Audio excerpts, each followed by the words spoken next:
If you think you know about all the countries existing in the world, you might need to upgrade your knowledge soon, because many countries will soon come into existence. Which are these countries? That is what we are going to talk about in this video. So stay with us till the end. Without any further ado, let's begin. Catalonia. Catalonia is a region in northeast Spain, with its capital in Barcelona.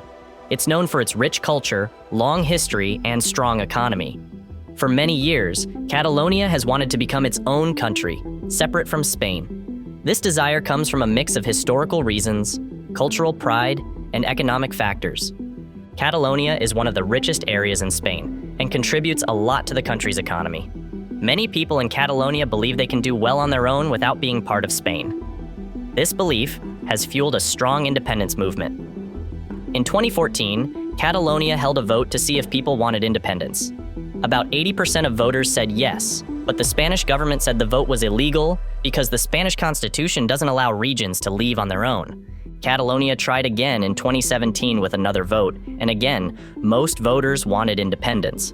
But once more, the Spanish government declared the vote illegal, took control of the Catalan government, and arrested some leaders of the independence movement. Catalonia has a unique history and culture. It was once part of the Kingdom of Aragon and has its language and traditions. This strong sense of identity makes Catalans proud and eager to preserve their culture. The Spanish government is worried that if Catalonia gains independence, other regions might want the same, which could break Spain into smaller pieces. Regions like Galicia, the Basque Country, and Andalusia also have independence movements, though they are not as strong as Catalonia's. To avoid this, the Spanish government wants to keep the country united.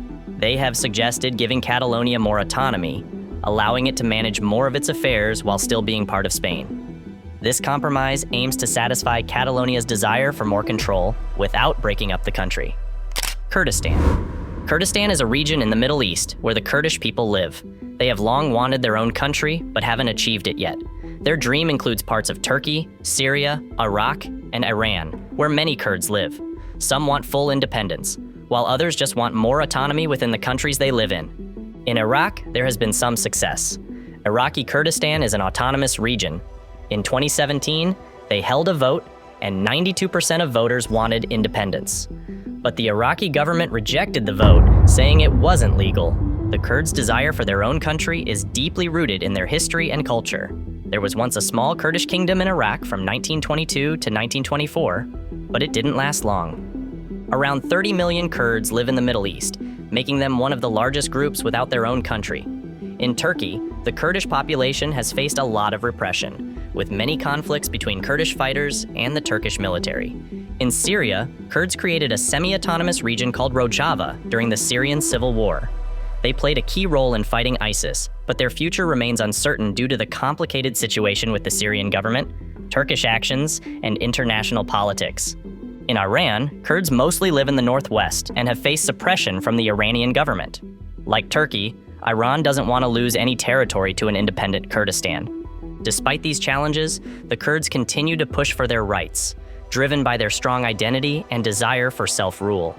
While full independence is still a dream, the progress in Iraqi Kurdistan shows that greater autonomy is possible. Libya. Libya, located in Africa, has been very unstable since the revolution a few years ago. The country is divided with many different groups and governments trying to take control. These groups don't get along well, making the situation even more chaotic. Currently, there are two main areas of control. In the west, the capital city of Tripoli is home to the internationally recognized government backed by the United Nations. In the east, the city of Tobruk supports a government led by General Haftar. These two factions' conflict and their power struggle could potentially split Libya into two separate countries.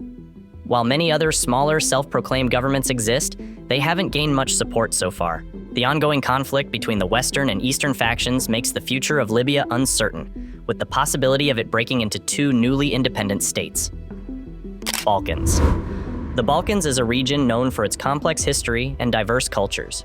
When Yugoslavia broke apart in the 1990s, it led to the creation of several new countries: Croatia, Serbia, Bosnia and Herzegovina, North Macedonia, and Montenegro.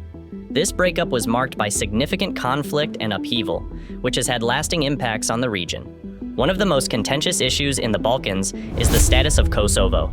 Kosovo declared its independence from Serbia in 2008, and over 100 countries, including the United States and many members of the European Union, recognize it as an independent state.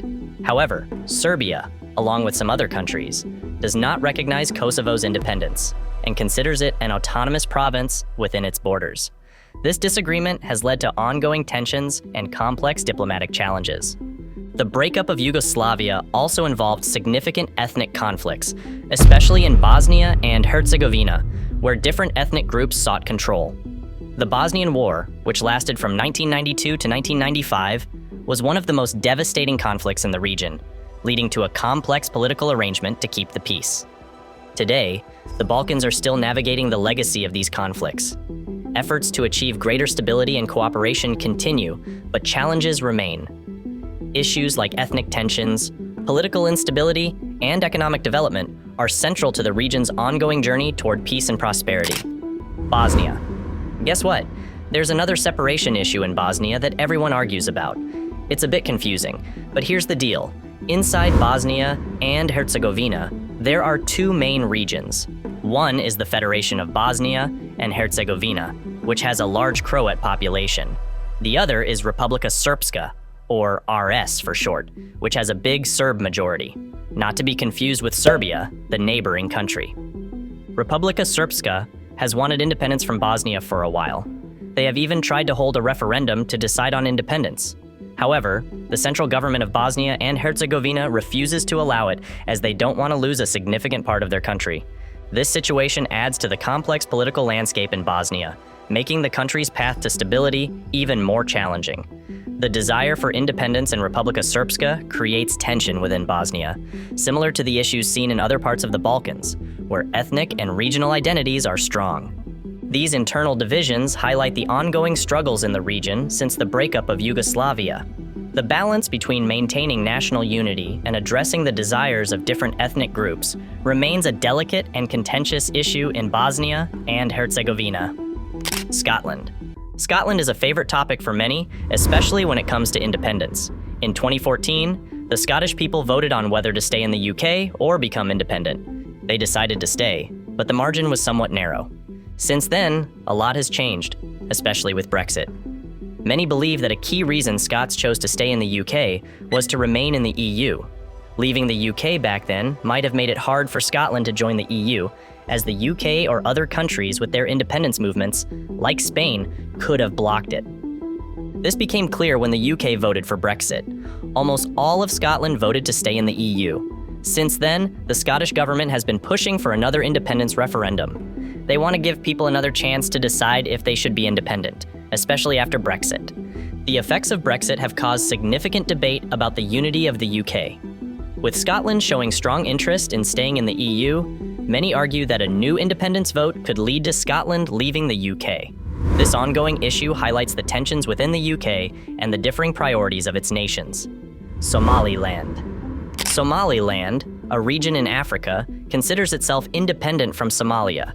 It's located in the northwest of Somalia, an area facing a lot of instability and problems. Somaliland has its own government, currency, and army, even though it's only recognized as independent by a few countries. The situation in Somalia is complicated.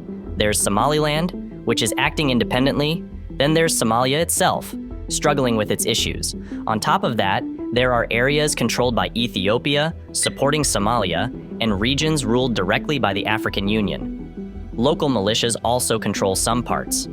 Despite these challenges, Somaliland's self-declared independence seems to be going okay. They've managed to run their affairs reasonably well within the region's limitations.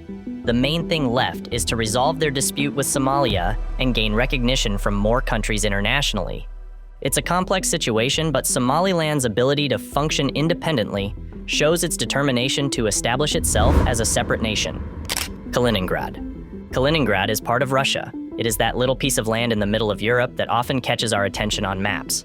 It's between Poland and Lithuania, and you might wonder why Russia has it there. Well, after World War II in 1945, the northern half of East Prussia became part of the USSR, and that's how Kaliningrad came to be.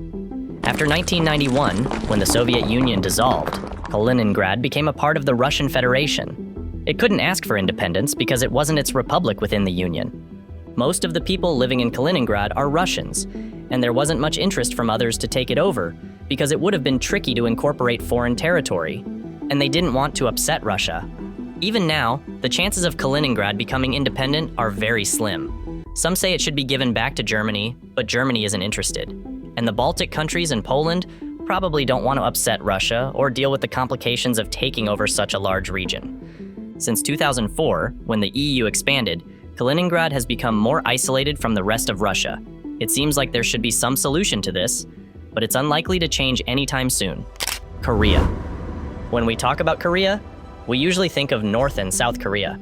But what if I told you about a united Korea? It's been a hot topic lately, but not for the best reasons. For much of its history, Korea was one kingdom. It only split into North and South after World War II and during the Cold War. The North was influenced by the USSR and the South by the US. But here's the thing, the Korean War never officially ended. They signed an armistice, not a peace treaty. However, there's been talk of reunification. In 2000, there was the North-South Joint Declaration, where both sides agreed to work towards reunification.